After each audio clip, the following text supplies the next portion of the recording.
In this video, we're going to see how to search listings in AuctionWorx. This feature makes it easy and quick to find listings.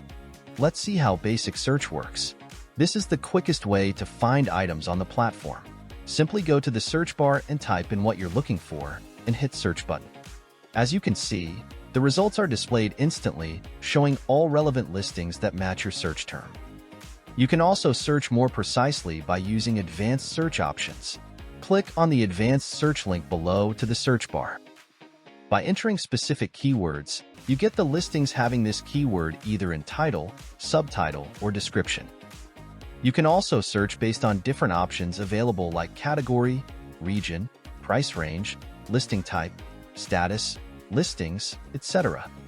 For example, if you're looking for a word Acura, simply type Acura into the Enter Keywords field. This will filter out all of the listings having word Acura in their title, subtitle, or description. Also, you can edit this advanced refined search as per your interest. So now we will edit this and search the listings by seller name AuctionBob. Here we have all the listings with seller as AuctionBob.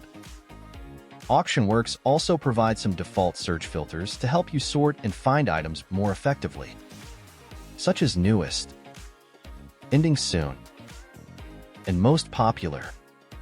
And that's how you can search listings in AuctionWorx. Thank you for watching.